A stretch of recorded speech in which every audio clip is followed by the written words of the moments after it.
one of the things that I really want to bring attention to is the fact that about a week ago, the city of Kingston came out with a report.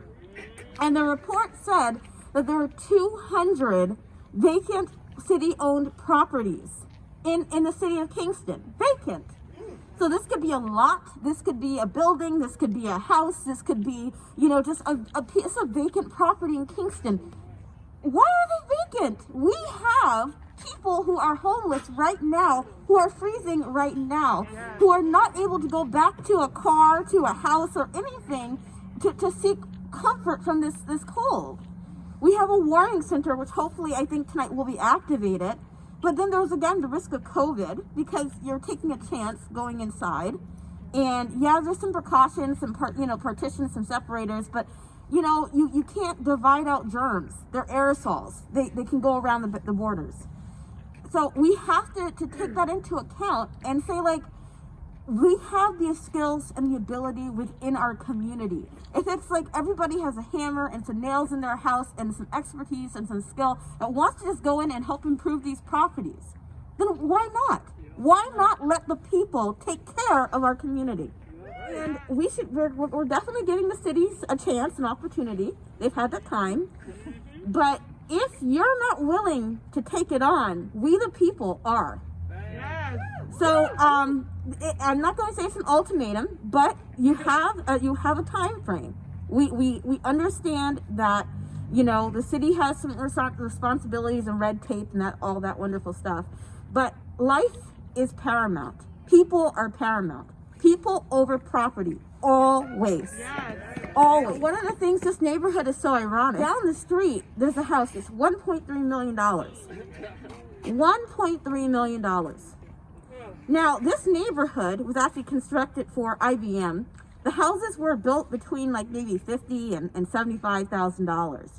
That's how much it cost to build. But the house down the street is selling for $1.3 million. That shows how disproportionate and how disconnected from reality our market is right now. A house is not an investment. A house is not a commodity, an asset. It is a home. It is a place that people can live and should live. And if you are seeing property in any other way, your mindset is jacked up. It's messed up. I say, when Thanksgiving is coming, there was a rule in my house: nobody gets seconds until everybody has firsts. So why are we allowing people to come up here and treat this like their backyard, get second and third homes and investment properties, and people here don't even have a home to lay their head in? That shouldn't be allowed. It's a crime. In the spring, I was selected to be part of a statewide committee as the Anti-Displacement Learning Network. And we're part of a group of community members and cities that come together. And we actually are doing this across the state in 5 different regions. And we are applying for a grant. And so during this grant process, I asked for funding for tiny homes. I asked for funding for a landlord incentivization program, in that if you are a homeowner and you are a distressed mortgage holder, and you provide a room or an apartment in your home to somebody who needs it, who is from a motel or from DSS, that basically you'd get a subsidy. And so we're going through that process of getting that grant approved and asking for that money. But we have to put pressure, because if we get that grant, we need officials to actually do what they say the grant is for and get that enacted, get it implemented. And we need to push even more. And so it's something where we have to make our presence known, and we have to make our wishes known each and every step of the way. Like the Kingstonian, they're running that through, like, escorting it through all the red lights. But there's nobody who is going to freeze to death if they don't have luxury housing. There's nobody that's going to freeze to death if they don't have a high-end retailer. There's nobody that's going to freeze to death if they don't, cut off that section of Fair Street or get another boutique hotel, which, by the way, they haven't even manifested that the current motels or hotels that they have are profitable. So now we're going to build more hotels, may not actually manifest the profits that they're claiming, whatever. You have to understand that life and that housing is a human right, and that the people have to go first. Before the Kingstonian gets approved, we need to have affordable housing built. So this is our ultimatum that we say to the government, Ulster County Legislature, Kingston City Council, hold up. We need to get some housing for people first. This project, if it's good, it will be around later. We'll come back to it. But first up, we have to house the homeless right now. So a couple of the other coalitions I'm involved in are the Ulster County Coalition for Housing Justice. And they're on Facebook, on Instagram, and there's a website.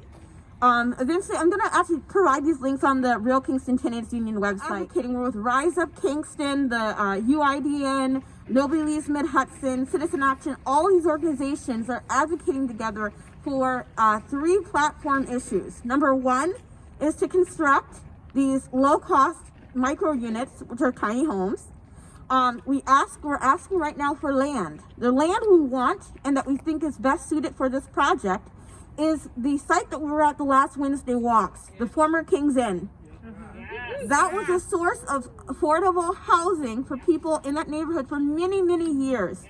And now if you are homeless, you are automatically deported from Kingston. If you have to go into a motel, there are no motels in the city of Kingston. Everything is in the town of Ulster or a little bit outside, and there's no room at the shelter, which tries very hard, but we only have 21 beds. And then the second thing that we are asking for rapid renovation of current housing stock. So the 37 houses that the Kingston Land Bank has, fix them up right now. If there is an actual effort, we could do this by springtime. We could get these houses fixed up by springtime. The land bank is not a city entity. It is actually a private organization, and it's linked up to the city. But they don't have to operate under the same restraints. They're choosing to. So we should help them make those choices.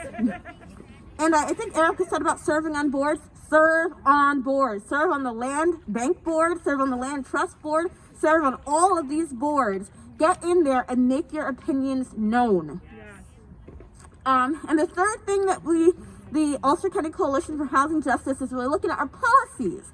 So the Emergency Tenant Protection Act is something that's going to be coming up in January that the City of Kingston has promised to return to.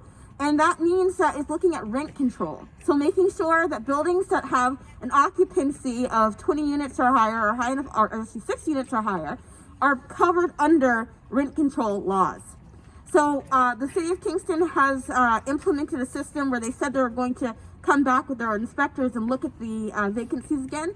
And we have to keep the pressure up on that and make sure that they're implementing that policy and that they're taking necessary steps. And then also we're looking at things like a second home tax, a pied-à-terre tax. These are things that, you know what? Until everybody gets a first home, you don't get your second one.